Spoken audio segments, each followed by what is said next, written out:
Hi guys, Linnea here. I came on to do a little video. I had someone ask me a question about how I stay magical um, daily without including housework and that type of thing. How do you stay magical? For me, it's simple. For a lot of people, it's not so simple. Let me take off my four eyes. Sorry about that. Um, for me, I get up in the morning and I light candles all over the place. I light all my altar candles. Excuse me. I burn incense as offering to each of my altar deities. I burn 6 incenses a day. I mean, at a time, and I light 8 candles every day. Hell or high water, rain or shine, I light my candles in the morning, and that is my magic connection daily, no matter what. But that's just one of them. I come into my office at work, I burn my incense. I turn on my little electric candle. I'm not allowed to have actual candles in the office, so I turn on my little electrical candle. I have my altar set up here at work. It doesn't look much like an altar, but it is. It's my altar. I know what it is.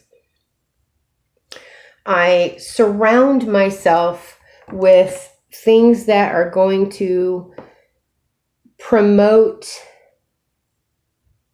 my witchcraft to me.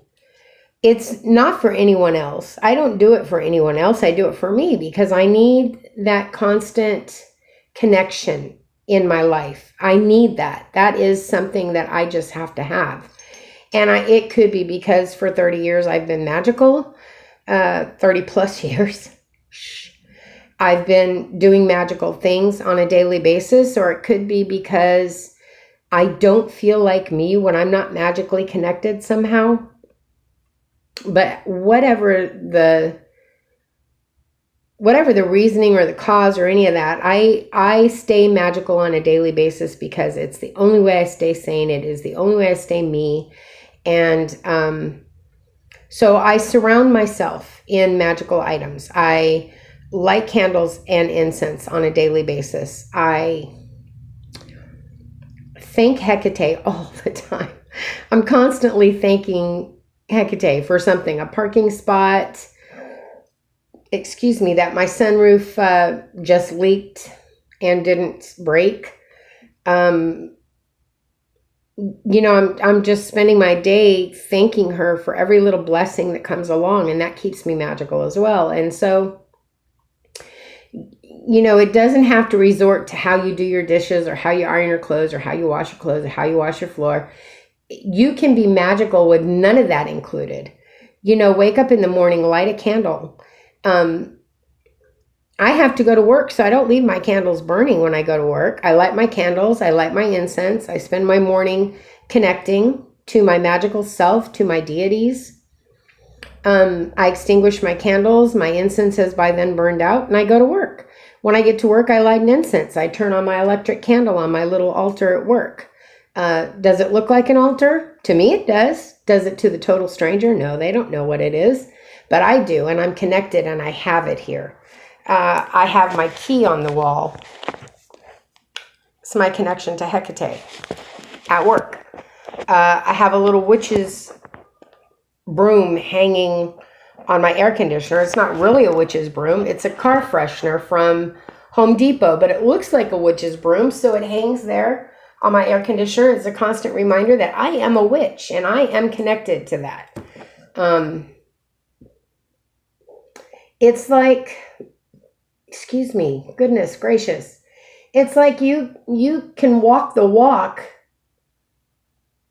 so easily just by doing a few things a day. But that is exactly what this question said. It said, how do I go from talking the talk to walking the walk? That's how you do it. You spend a few moments every day being magical. You allow magic to be who you are. You allow yourself to be a witch. I mean, I'm not a witch part-time. I'm not a witch when I'm on YouTube. I'm not a witch when I'm selling something on Etsy, I'm a witch. I take YouTube out of it, take Etsy out of it. I'm a witch. I'm a witch from the moment I start breathing until the moment I quit. I'm a witch. So every ounce of me reiterates that to myself. So I have reminders around me. I have candles to light. I have ways of thinking that are not norm. You know, when something happens to me, I don't think, wow, what are the chances? You know, I don't think of coincidence as coincidence. I don't think anything is coincidence. I think everything happens for a reason. And I, most of all, constantly remind myself of two things. The first one is, I'm on the river in the boat that I cannot steer, so stop trying. Just ride the river. Just ride the river. What happens, happens. It's coming anyway. I have no control. What is supposed to happen will happen. So why fight myself or fight life, or, you know, why do that? You're on the river, but you can't control it. So just sit back and relax and enjoy the ride. So that's the first thing. Ride the river, stop trying to control it.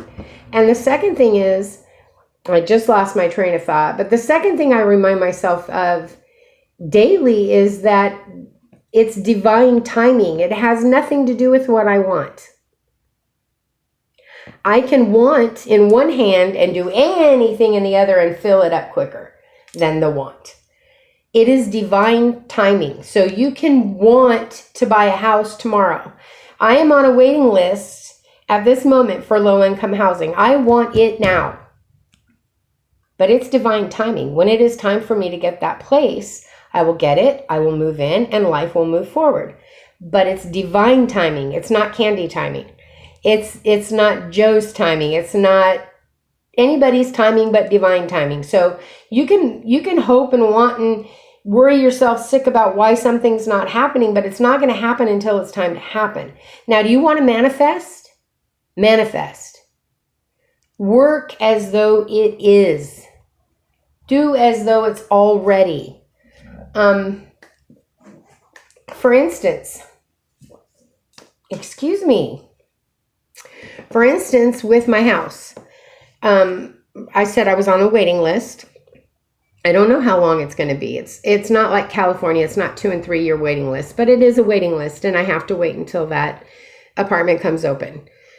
So what I do to live in the now of it has already happened is I'm slowly accumulating things for the new house, a new set of glasses, a new bathroom set. I bought myself a new butter dish. I'm not using these items where I'm at. They are being put away for the new home. And I am purchasing things for the new home, which I know is already mine. And it's just about divine timing as to when I take possession. So manifesting is acting as though it already is.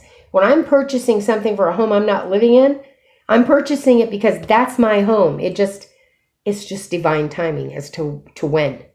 So do things that promote this already being, regardless of whatever it is. I had like a handful of things that I wanted to put in my car when I got it. I didn't have the car yet. I was freaking out. I let myself get really caught up in the whole freaking out thing. But I felt really insecure about my job and losing my job. And so I did. I got in panic mode. And getting in panic mode is a terrible place to be. It's terrible for your magic. It's terrible for your manifesting.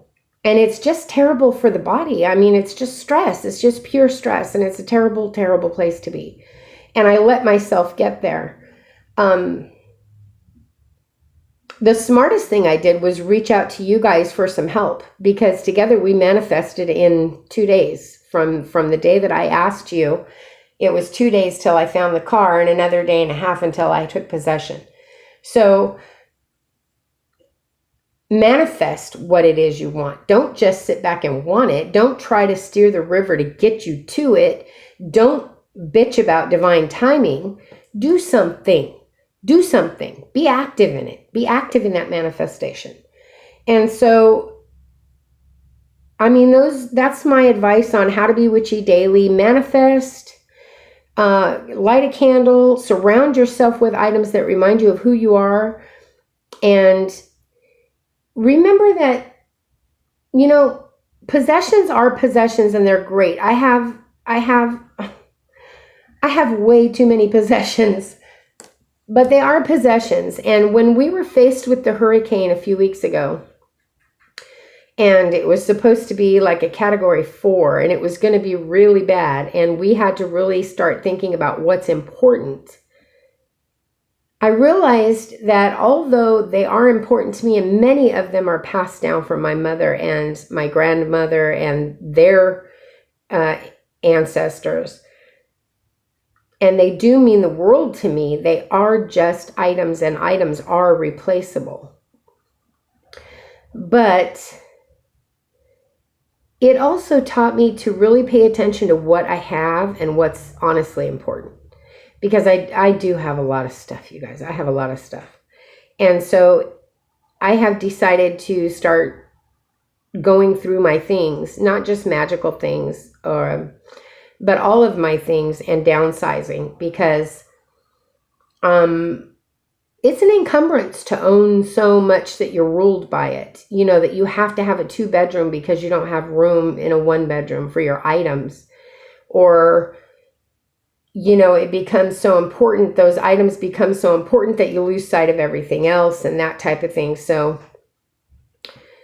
I'm totally off on another subject now. But anyway, I've decided to do some downsizing and just keep those things that are most precious and most important, and make some room for new things to come to me if they need to. Because in all honesty, as it is right now, I don't have room for new things to come into my life. And we have to remember that when we stifle, when we throw a door up, we're creating that block. There are no limits. We're creating those limits. So I'm going to downsize.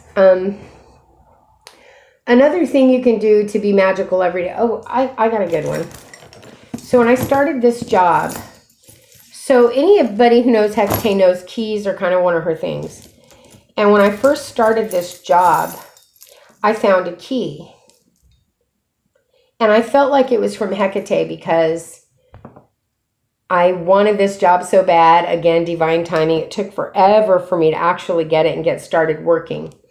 But I found this key like right after I started working. And I painted it black to represent Hecate. And I keep it on my keychain. It doesn't go to anything I know. But I found it on the property of my job. It symbolized something for me. So not only do I have the witchy things going on around me, but I have witchy things on my keys. I have my angel ball. I don't know what they're called. It's a chime.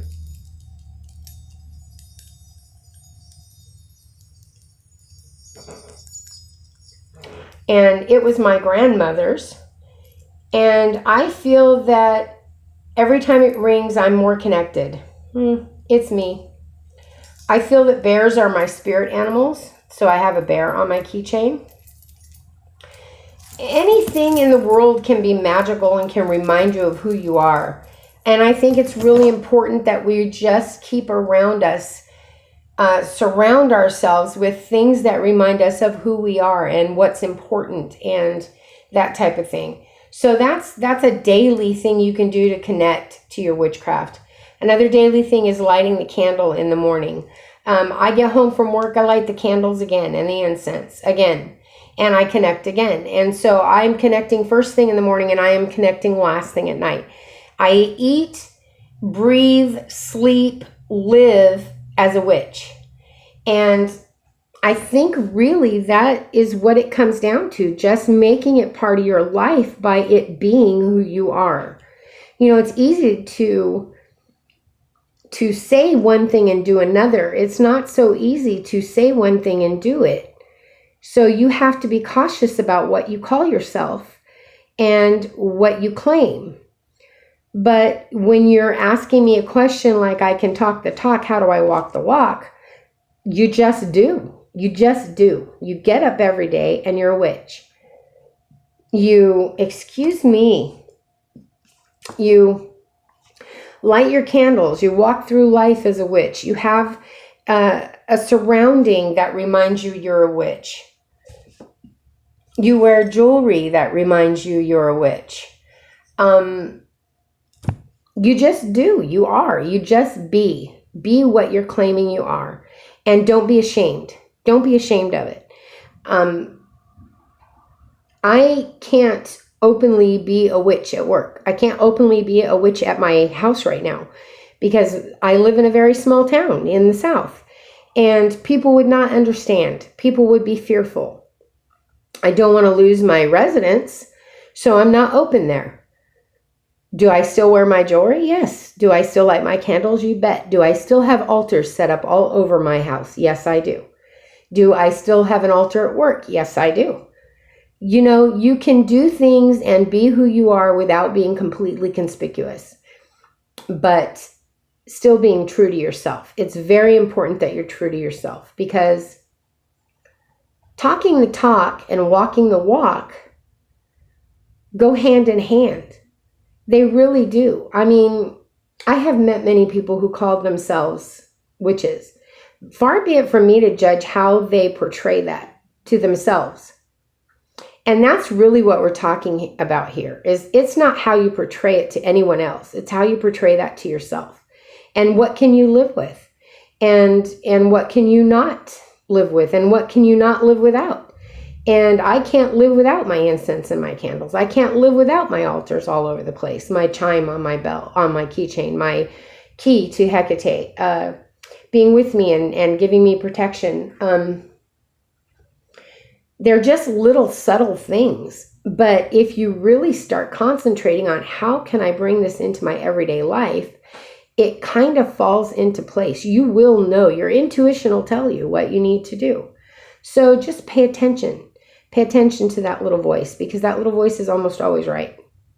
I hope this helped. I rambled a whole lot. So yeah, there's that. I love you guys. You're divine sacred beings of light and love. I hope you have a blessed day. We're at hump day, so the week is nearing the end, thankfully. Weekend's coming up. Our rain is supposed to be ending today or tomorrow. I'm so grateful for that. I am not a rain person, or I'd live in Washington. Of course, living in Texas is a close second. You have to be ready for rain because it does happen. I mean, they didn't make a song called It's Flooding Down in Texas for nothing, trust me. But our rain is coming to an end, so I'm happy about that. Let's see. I forgot to show you a sign I got yesterday when I showed you the mini haul. I was really disappointed in myself after I did it and the video was uploading and I looked over and I saw the sign and I went, doggone it. Because it's a new sign. It's very antique-y looking. It's just plastic, but you can't tell when it's hanging on the wall. It looks metal. But it says, not all witches live in Salem. And it is just adorable. And I've got it hanging behind my cauldron up above my altar. And I just love it. And I wanted to show you that and I forgot. I'm so happy with my chicken feet. They came out exactly like I envisioned them. And I only have one regret, and that's that I can't hang them from my rearview mirror because I really wish I could. And I really wish I could have some at work. But, you know, it's just not doable. So I have at work what I can have at work. And that's how you stay true to yourself. Have at work what you can have at work. Get away with what you can get away with without being conspicuous. If that is the situation that you're in, such as myself. I guess I'll let you go.